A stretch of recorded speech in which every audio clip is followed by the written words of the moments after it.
আমরা স্পষ্টভাবে আজকের সমাবেশ থেকে বলতে চাই, সীমান্তে বিএসএফ আন্তর্জাতিক আইন লঙ্ঘন করে এখানে গ্রেনেড মারে, এখানে বোমার বিস্ফোরণ ঘটায়।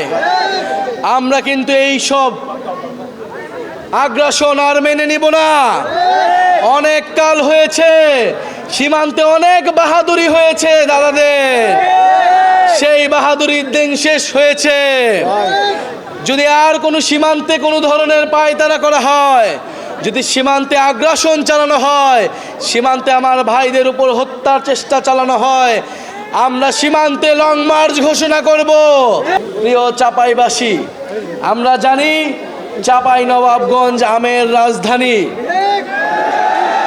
কিন্তু দুঃখের বিষয় এত ঐতিহ্যবাহী জেলা হওয়া সত্ত্বেও এই আমকে এটাকে শিল্পের পর্যায়ে নিয়ে যেতে, এটাকে বিশ্বের বুকে তুলে ধরতে, এটাকে রপ্তানি করতে কোনো ধরনের উদ্যোগ আমাদের কোনো সরকারি ন্যায় নেই এখন পর্যন্ত।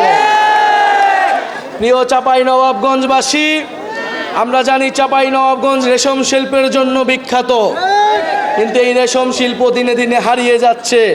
কোনো ধরনের উদ্যোগই নেওয়া হয়নি আমাদের এই জাতীয় শিল্পকে বাঁচিয়ে রাখার জন্য।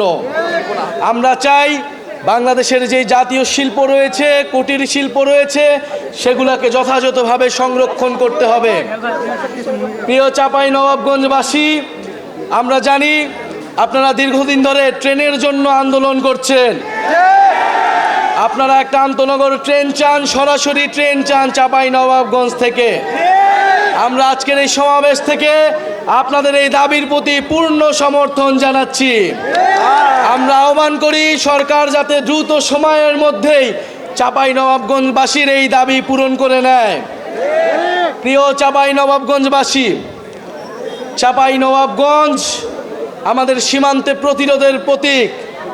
চাঁপাইনবাবগঞ্জ মানে সীমান্তে কাস্তে হাতে বসে থাকা সেই কৃষক। আমরা সেই কৃষকের সন্তান, যারা বুক চিতিয়ে ফ্যাসিবাদের বিরুদ্ধে লড়াই করেছি, বুলেট গুলে বুকেতে নিয়েছি। আমাদের এই আজকের সমাবেশেই আমাদের সাথে রয়েছেন একজন শহীদ পরিবার। এই চাঁপাইনবাবগঞ্জের মাটিতেই যার জন্ম, শহীদ তারেক হোসেন।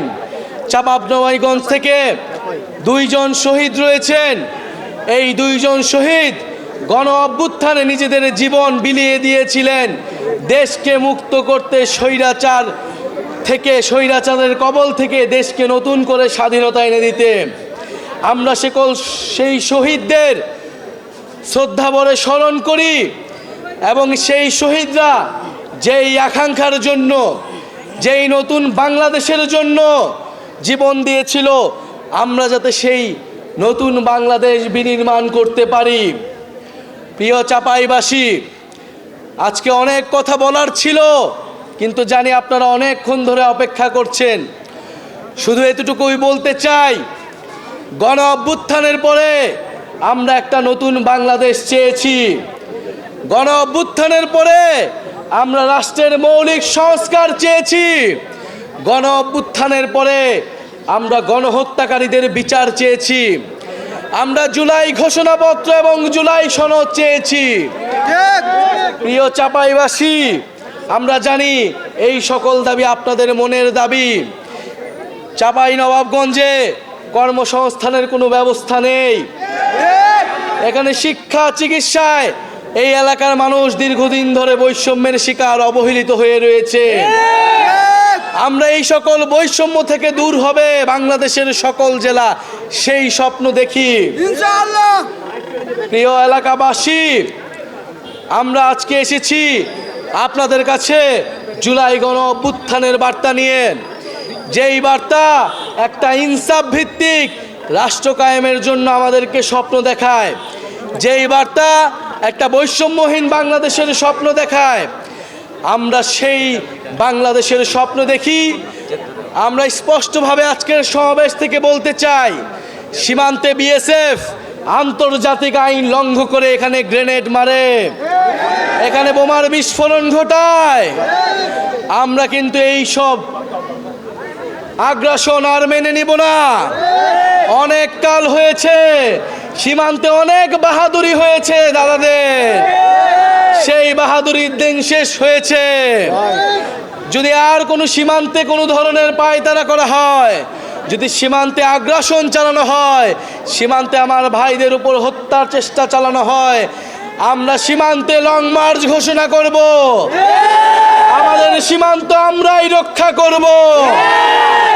প্রিয় চাঁপাইবাসী, আজকে আমরা এসেছি 64 জেলায় আমরা যাচ্ছি দেশ গড়ার আহ্বান জানিয়ে, দেশ পুনর্গঠনের অনুরোধ জানিয়ে। এই দেশ আপনার দেশ, আমার দেশ, শহীদের রক্তে রঞ্জিত দেশ। যেই তারেক এই চাঁপাই নবাবগঞ্জের বাসিন্দা, মাত্র 16-17 বছর বয়স, কাঠের দোকানে কাজ করত, সেও এই জুলাই গণঅভ্যুত্থানে অংশ নিয়ে শহীদ হয়েছে। আপনার সন্তানেরা শহীদ হয়েছে, আহত হয়েছে দেশ সংস্কারের জন্য, নতুন বাংলাদেশের জন্য, সমৃদ্ধ বাংলাদেশের জন্য। সেই স্বপ্ন পূরণ করা আপনার আমার দায়িত্ব। আপনার আমার কাছে সেই স্বপ্ন হচ্ছে আমানত। সেই আমানতের খেয়ানত আমরা করতে পারি না। ইনশাল্লাহ আমাদের সেই স্বপ্ন পূরণ হবে। আমরা আজকে বিদায় নিচ্ছি। বিদায় নেবার আগে বন্ধুরা, আমরা আপনাদের কাছে প্রতিজ্ঞা চাচ্ছি, শপথ নিতে বলছি, নতুন বাংলাদেশের পক্ষে, রাষ্ট্রের মৌলিক সংস্কারের পক্ষে। আপনাকে শপথ নিব, নতুন বাংলাদেশের পক্ষে আমরা আছি, সংস্কারের পক্ষে আছি। এই মুহূর্তে কি দরকার? এই মুহূর্তে দরকার বিচার আর সংস্কার। এই মুহূর্তে দরকার বিচার আর সংস্কার। ক্ষমতা না জনতা, আপোষ না সংগ্রাম, দালালি না রাজপথ। উত্তরবঙ্গে কোনো পার্টি আছে? রাজশাহীতে কোনো পার্টি আছে? চাঁপাইয়ে কোনো পার্টি আছে? গণঅভ্যুত্থানে কোনো পার্টি আছে? কোন সেই পার্টি? সবাই বলো, হাতের তালি, মুখে বলি।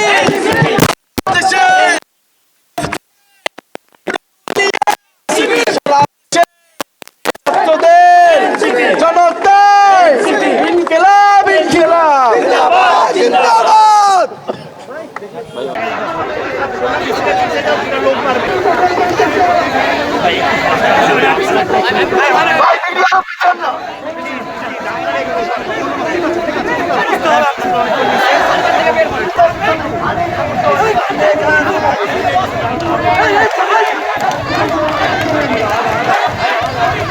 Huh?